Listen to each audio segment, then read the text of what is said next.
Welcome back. We're continuing the news to the education sector now, where public health officials have been weighing in on the safety of face-to-face classes given the spike in COVID-19 cases. Shamela Pullen reports.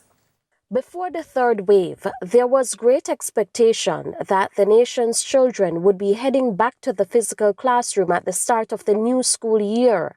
But the country has found itself in a crisis, and there's no telling when the COVID surge will come to an end.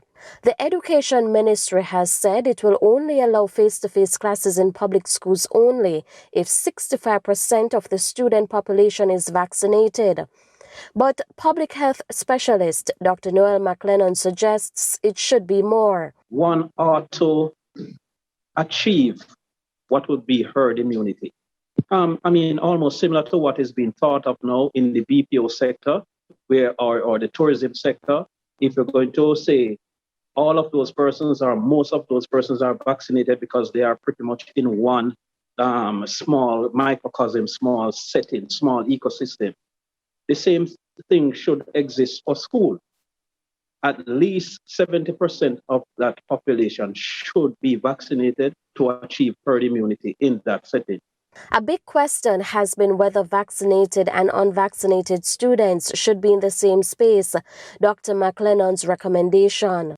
Should there be any variants that may have developed, it is more likely to develop in the unvaccinated child or the unvaccinated person, be it a child or a teacher.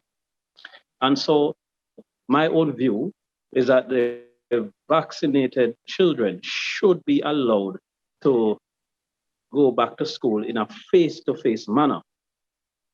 Unvaccinated children should be allowed to continue their education online until they are vaccinated.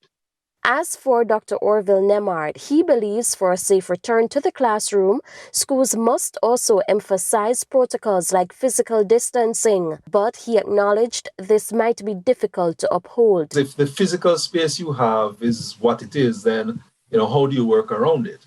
We talk about having 6 feet of distance, but we have seen studies which speak of 3 feet of distance being adequate, again, if you have the appropriate ventilation and the cleaning methods in place. So it's really not a single bullet that's going to fix everything. It's really a combination of effects, what I call a layered protection approach, which will hopefully give you the results that you're looking for at the end of the day. The doctors agree it is safer to conduct classes online, at least for now.